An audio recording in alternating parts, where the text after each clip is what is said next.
ملتا. اور اتنی قربانیاں سس لوگوں کا کام ہے ہی نہیں جو قربانیاں صحابہ نے دی. خالد بن ولید نے روم اور فارس کے بخی ادھیڑ کے رکھ دیے تھے.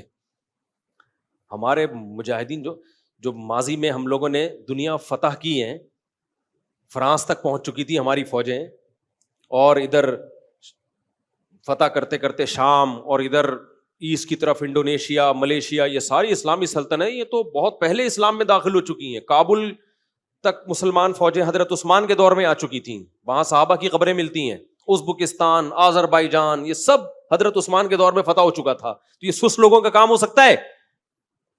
اگر نبی صلی اللہ علیہ وسلم صحابہ کو ربیع الاول کے حلووں پہ ڈال کے چلے گئے ہوتے کہ تم محرم میں اتنا حلیم کھایا کرو، ربیع الاول میں اتنی دیگیں کھایا کرو، جب بچہ پیدا ہوا کرے تو مٹھائی کے اتنے ڈبے کھا لیا کرو، تو آپ مجھے بتاؤ روم اور فارس اور آذربائیجان، ازبکستان یہ فتح ہوتے؟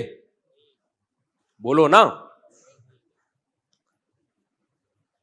تو مذہب پہ چلنا ممکن ہی نہیں ہے سست آدمی کے لیے، سمجھ رہے ہو نا. اس سے فجر میں اٹھا جائے گا، اٹھ کے آئے گا تو ایسے لگے گا جیسے قبر سے کسی نے مردہ اکھاڑا ہوا ہے. آپ دیکھ لو نا، جو سست بچے ہوتے ہیں آپ ان کو اٹھاؤ تو صحیح، ایسے مرے ہوئے آ رہے ہوتے ہیں جیسے تجھے پھانسی کے پھندے کی طرف لے کے جا رہے ہیں، ہم پھانسی گھاٹ کی طرف لے کے جا رہے ہیں. پھر آگے بیٹھے گا تو وضو خانے میں بیٹھ جائے گا، وہیں جھومتا رہے گا بیٹھ کے. پھر وضو خانے سے اس کو اٹھاؤ گے، آگے کھڑا ہوگا، پھر عجیب اسٹائل سے کبھی ایک پاؤں پہ سہارا لے کے ادھر، کبھی ادھر، کبھی پھر ناک میں کھجا رہا ہے، کبھی کان میں انگلی گھما رہا ہے. نہ نماز میں خشوع و خضوع، نہ وضو تمیز سے ہوگا اس کا. عجیب. تو یہ کیا ہے بھائی؟ یہ کسی کام کا نہیں ہے، یہ امت پہ بوجھ ہے، یہ نمازیوں کو بدنام کر رہا ہے. بوڑھا امام ہوتا ہے نا، بوڑھا امام، وہ بیچارہ سمجھ میں آتا ہے کہ رکوع میں گیا، دیر، اللہ اکبر کہہ دیا اور رکوع میں جانے میں دیر ہو گئی، سجدے میں جانے میں دیر ہو گئی، سجدے سے اٹھنے میں دیر ہو گئی. بوڑھے ہوتے ہیں وہ تو مجبور ہیں بیچارے، بڑھاپے میں ہو جاتے. میں نے جوان امام دیکھے ہیں سجدے میں جا رہے ہیں، اللہ اتنا لمبا اللہ اکبر کہ پبلک سجدے میں پہلے پہنچ چکی ہے، امام صاحب ابھی راستے میں پہنچے. یار آپ تو 30-35 سال کے ابھی ینگ ہو، آپ اتنا لیٹ پہنچ رہے ہو سردے میں، اتنا لیٹ پہنچ رہے ہو.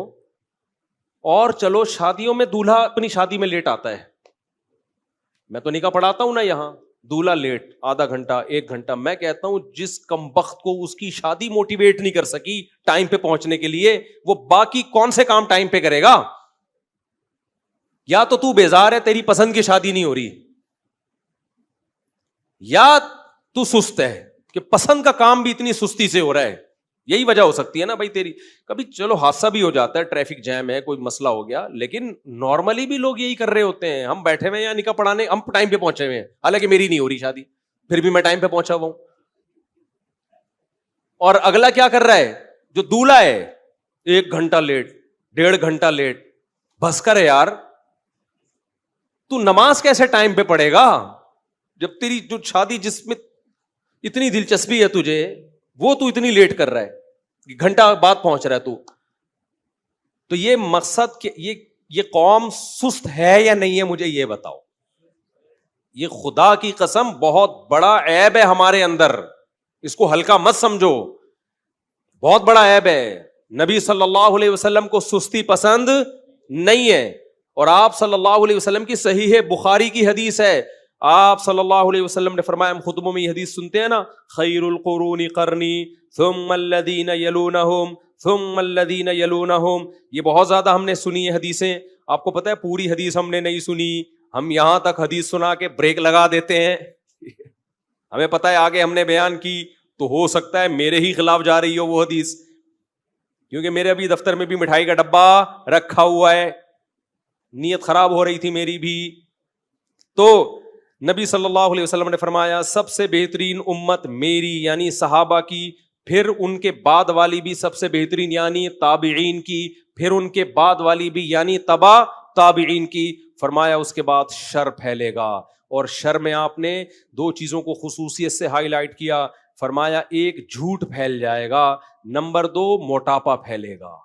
سمجھ میں آ رہی ہے بات؟ موٹاپے سے مراد ہے سستی, کیونکہ موٹاپا قدرت کی طرف سے ہوتا ہے, وہ نیچرل ہے. بہت چست لوگ بھی ہم نے بھاری جسم والے دیکھے ہیں, بہت کم خوراک والے لوگ بھی ہم نے بھاری جسم والے دیکھے, یہ قدرت کی طرف سے ہے.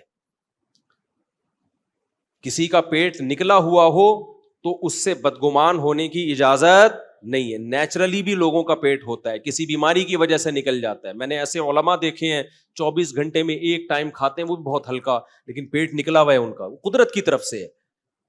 صحابہ میں بھی ایسے تھے, بعض بھاری جسم کے, بعض دبلے جسم کے. لیکن یہاں وہ موٹاپا مراد ہے. تمام محدثین ایک ہی بات لکھتے ہیں, اس سے نیچرل جو موٹاپا ہوتا ہے وہ مراد نہیں ہے. یہاں وہ موٹاپا مراد ہے جو کھانے کی وجہ سے ہوا ہو. سمجھ میں نہیں آ رہی بات؟ اسی وجہ سے اس حدیث کی تشریح میں علماء نے لکھا ہے کہ نبی کی حدیث کا مطلب یہ ہوا کہ اس امت میں 2 بیماریاں سب سے پہلے آئیں گی, ایک زیادہ کھانا, دوسرا جھوٹ. دوسرا کیا آئے گا بھائی؟ جھوٹ. بات کریں گے تو جھوٹ بولیں گے. ہر آدمی کیا بول رہا ہے آج, کیا کر رہا ہے آج کل؟ جب بھی کوئی بات کر رہا ہوتا ہے پتہ ہی نہیں چلتا کہ سچ بول رہا ہے کہ جھوٹ بول رہا ہے. قسمیں اٹھا لے گا, پوری بات ہی نہیں کرے گا کبھی بھی. تو اور دوسرا کھانا, کھائے جا رہے ہیں. اور مجھے اللہ کی قسم اس پہ افسوس نہیں ہو رہا کہ زیادہ کیوں کھا رہے ہو. بھائی یہ تو ڈاکٹروں کا ٹاپک ہے نا کہ کم کھاؤ, میرا ٹاپک تھوڑی ہے. مجھے افسوس اس پر ہو رہا ہے کہ اس پہ مذہب کا لیبل کیوں لگا رہے ہو.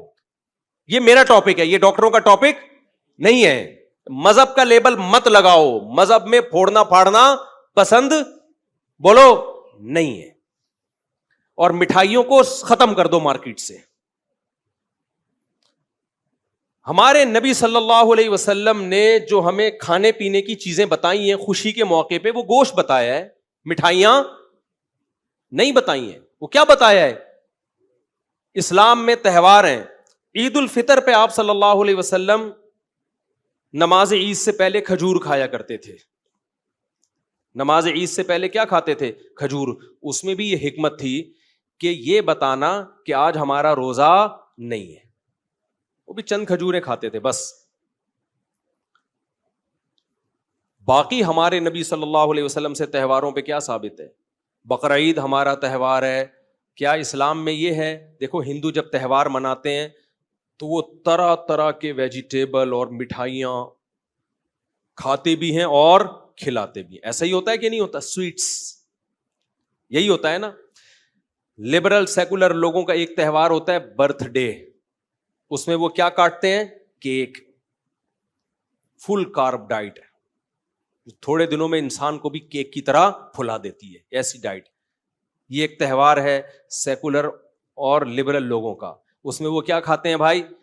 میں اسلام کا مقابلہ کرا رہا ہوں نا لبرلزم سے اور دوسرے مذاہب سے. کرسمس میں بھی کیا کھائے جاتے ہیں؟ کیک کھائے جاتے ہیں زیادہ تر, مٹھائیاں گفٹ کی جاتی ہیں. اسلام میں تہوار ہے عید الفطر. اس میں کیا ہے؟ عید سے پہلے چند کھجوریں, وہ بھی یہ بتانے کے لیے کہ آج ہمارا روزہ نہیں ہے. اس میں یہ حکمت علماء نے بیان کی ہے کہ ایسا نہ ہو کہ روزہ ہے, بھائی آج نہیں رکھے, آج نہیں ہے, عمل سے ثابت کریں گے نہیں آج روزہ. نمبر 2, اسلام میں تہوار ہے بقرعید, خوشی کا دن ہے نا. اس میں مٹھائی کے ڈبے کاٹنے کا حکم ہے. بھائی اسلام نے کہا ہوتا بھائی دوسری عید آ رہی ہے تمہاری, تو اب تم نے کیا کرنا ہے, تم نے زردے کی دیگیں پکانی ہیں, تم نے گنے کے گڑ کھلانے ہیں لوگوں کو, صحیح ہے نا. اس میں کیا رکھا گیا ہے؟ گوشت. آپ کو پتا ہے میں ویجیٹیرین تھا بچپن میں, گوشت نہیں کھاتا تھا. میں اسلام کی ترغیبوں کی وجہ سے گوشت کھانا شروع کیا میں نے. اگر اسلام ہماری زندگی میں نہ ہوتا تو میں آج بھی کیا ہوتا؟ ویجیٹیرین. میں گوشت نہیں کھاتا تھا, مجھے پتہ نہیں کیوں گھن سی آتی تھی گوشت سے. بعض لوگ ہوتے ہیں تو میری بقرعید پھیکی ہوتی تھی. کہیں ولیمے میں جاتا, لوگوں کی دعوتوں میں, وہاں گوشت, تو میں نے کہا یار یہ تو میں زندگی بھر اس نعمت سے محروم رہوں گا. تو 15 سال کی عمر میں پھر میں نے اپنے آپ کو جان کر آہستہ آہستہ گوشت کا عادی بنایا ہے کہ ہمارے مذہب میں تو جتنی رسومات ہیں کھانے پینے کی وہ ساری گوشت ہی سے متعلق ہیں. تو پھر ہم تو مذہبی ہو ہی نہیں سکتے صحیح طریقے سے. اب بقرعید میں بھی ہم کھچڑی کھا رہے ہوتے تھے بیٹھ کے, یہ تو عجیب سا لگتا تھا ہمیں, سارے دنیا گوشت کھا رہی ہے, ہم کیا کھا رہے ہیں؟ کھچڑی. تو میں نے پھر اپنے آپ کو عادی بنایا ہے. تو اس کا مطلب اسلام نے مجھے کیا بنایا ہے؟ گوشت خور. سمجھتے ہو کہ نہیں سمجھتے ہو؟ مجھے گوشت خور بنانے والا کون ہے؟ اسلام ہے. اگر اسلام میں مٹھائیاں ہوتی نا تو آج میں مٹھائی خور ہوتا, گوشت خور نہ ہوتا. اور میں پھر پتہ یہاں آپ کے سامنے بیٹھا ہوا ہوتا, 4 آدمیوں کے برابر ہوتا. میرے لیے ایک الگ سے بنایا جاتا ہے یہاں تک, اور میں کم ہوتا, یعنی اس میں میں کم ہوتا اور میرا جسہ زیادہ ہوتا, میری باڈی زیادہ ہوتی اس میں. تو ایک بقرعید ہے اسلام میں, اس میں بھی کیا ہے؟ بولو, گوشت. تیسری خوشی شادی, یہ بھی خوشی کا دن ہے, اس میں ولیمہ ہے. نبی نے فرمایا اولم ولو بشاتن, ولیمہ کرو اگرچہ ایک بکرا کاٹتے ہی کیوں نہ ہو. تو وہاں بھی کیا کھلایا جا رہا ہے؟ گوشت. مٹھائی کے ڈبے بولو نہیں ہے, حلوے مانڈے نہیں ہے. اور چوتھی خوشی انسان کو ہوتی ہے بچے کی پیدائش پر. فیملی پلاننگ والوں کو تو بالکل بھی خوشی نہیں ہوتی, وہ کہتے ہیں یہ کیا ہو گیا, آبادی بڑھ رہی ہے اور مسائل بڑھتے چلے جا رہے ہیں. لیکن اسلام کہتا ہے ان کی باتوں میں مت آؤ. کسی انسان کے لیے اللہ کی طرف سے اولاد سے بڑا گفٹ کوئی بھی نہیں ہے. یہ اولاد ٹینشن نہیں ہے, بلکہ اللہ کی طرف سے کیا ہے؟ تحفہ ہے, ہبہ ہے. یہب لمن یشاء اناسا, جس کو چاہتا ہوں بیٹیاں گفٹ میں دیتا ہوں. اگر یہ پینلٹی ہوتی تو اللہ اس کے لیے گفٹ کا لفظ استعمال نہ کرتا. آپ نے کسی کو تھپڑ لگایا, وہ کہہ رہے یہ کیا کہہ رہی ہے؟ میں نے آپ کو گفٹ دیا ہے. آپ بولو گے کمبخت, زخم پہ نمک تو نہ چھڑک, ٹینشن دے رہا ہے اور نام اس کو کس چیز کا دے رہا ہے؟ گفٹ کا. تو اللہ نے اولاد کے لیے کیا کہا؟ گفٹ ہے. تو اب مجھے ایک بات بتاؤ, اللہ میاں نے اس خوشی کے موقع پر بھی مٹھائی کا تذکرہ, رسگلوں کا, گلاب جامن کا, حلوے مانڈوں کا, کسٹرڈ کا, اور گاجر کے حلوے کا, اور کدو کے حلوے کا, اور کتنے حلوے رہ گئے ہیں؟ سوہن حلوہ. سوہن حلوے پہ اتنے فراڈ ہوتے ہیں آپ کو کیا بتاؤں میں. بس میں ایک دفعہ بیٹھا ہوا تھا, کھڑکی سے ایک بندہ آیا, سوہن حلوہ. میں نے کہا چلو گھر جا رہا ہوں, ادھر کے پی کے سے میں آ رہا تھا, بہت پرانی بات ہے. میں نے کہا چلو کچھ گھر میں ایک تحفہ لے جاتا ہوں. تو اس نے دکھایا بڑا زبردست, میں نے نکال کے پیسے دیے, دوسرا ڈبہ پکڑا کے بھاگ گیا. اس کو کھولا تو کچھ عجیب سی چیز تھی اس کے اندر. اب میں نکلوں, بس بھری ہوئی ہے, میں ونڈو سیٹ چھوڑ کر جاؤں اس ڈبے کے پیچھے, وہ پتہ نہیں کہاں گیا. پھر میری سیڑھی بھی گئی, تو ہم نے بس انا للہ پڑا. ایسے اسپیڈ سے اس نے یوں دکھایا بڑا زبردست حلوہ. میں نے کہا یہ لو پیسے. اس نے کہا ڈبہ دوسرا پکڑا دیا. میں نے کہا یہ سیمپل ہوگا, یہ اوریجنل ہوگا. ہم نے رکھا, جب کھولا اس کے اندر کچھ عجیب سی چیز پڑی ہوئی تھی. تو ایسا یہ تو کلاکاری ہے, یہ کیا ہے, کمال ہے. مجھے کہیں ملے تو میں اس کا شکریہ ادا کروں گا, ویل ڈن, زبردست. تو یہ یہاں نہیں, دنیا بھر میں ہوتا ہے. کسی نے بتایا کہ چائنیز سے کسی نے لیپ ٹاپ منگوایا, ابے چھوڑو اب یہ قصے لے کے بیٹھ جاؤں گا میں. تو ہمارے نبی نے عقیقے کے موقع پہ ہمیں کیا حکم دیا؟ مٹھائی کے ڈبے یا گوشت؟ گوشت کھاؤ. اپنے بچوں کو چاکلیٹوں کے اور مٹھائی کے ڈبوں کا عادی مت بناؤ, یہ سست بنیں گے. گوشت کھلاؤ تو کیا بنیں گے؟ چست. سمجھتے ہو؟ گوشت کھلاؤ تو کیا بنیں گے؟ چست. میں یہ نہیں کہہ رہا کہ سبزی کھانا چھوڑ دیں, وہ بھی کھائیں, لیکن یہ جو نیچرل میٹھا بھی کھاؤ. آپ کھجورے کھا لو, انجیر کھا لو, کشمش کھا لو اپنے خرچے پہ. ایسی چیزیں مت کھاؤ جس سے آپ خود مٹھائی کا ڈبہ بن جاؤ تھوڑے دنوں میں. خود کیا بن جاؤ آپ؟ اس سے آپ کے اندر سستی پیدا ہوگی.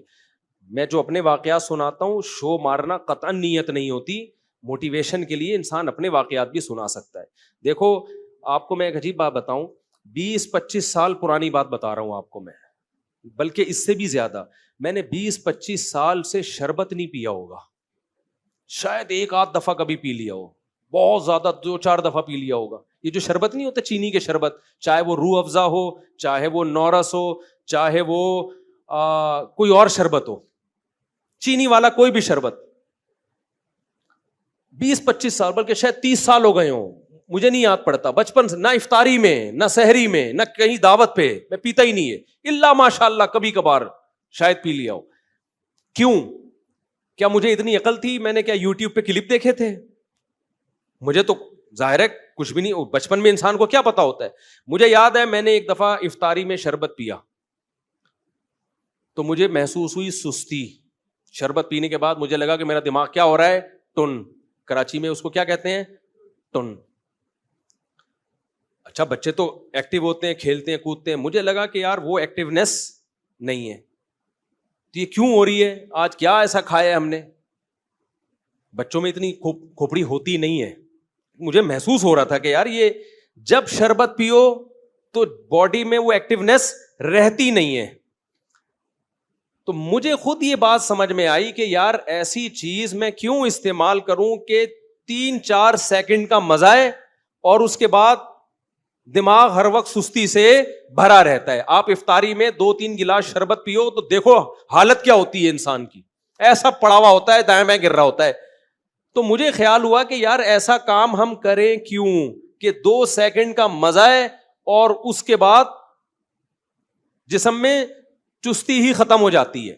اور جسم میں جب چستی ختم ہوتی ہے نا تو انسان ڈپریشن میں بھی جاتا ہے, کیونکہ بیٹھ کسی کام میں دل نہیں لگتا اس کا, سوا اس کا حل یہی کہ بس سو جائے. تو اب کیا سوتے ہی رہے سارا دن؟ تو اس وقت اللہ نے مجھے یہ عقل دی کہ بھائی یہ پینے کے بعد سستی پیدا ہو رہی ہے, لہذا یہ کام کرنے کا نہیں ہے. مجھے کسی ڈاکٹر نے نہیں بتایا, کسی حکیم نے نہیں بتایا, نہ میں نے کسی کو مشورہ دیا کہ یہ کام مت کیا کرو. کیوں؟ میں نے اس لیے مشورہ نہیں دیا, میں نے کہا ضروری تھوڑی جو میری باڈی کے ساتھ ہو رہا ہے وہی دوسرے کے ساتھ بھی ہو رہا ہو. ایک مثال ہو گئی. دوسری مثال, میں جامعۃ الرشید میں پڑھاتا ہوں. ایک دن ایک طالب علم گاجر کا حلوہ لے کر آیا صبح.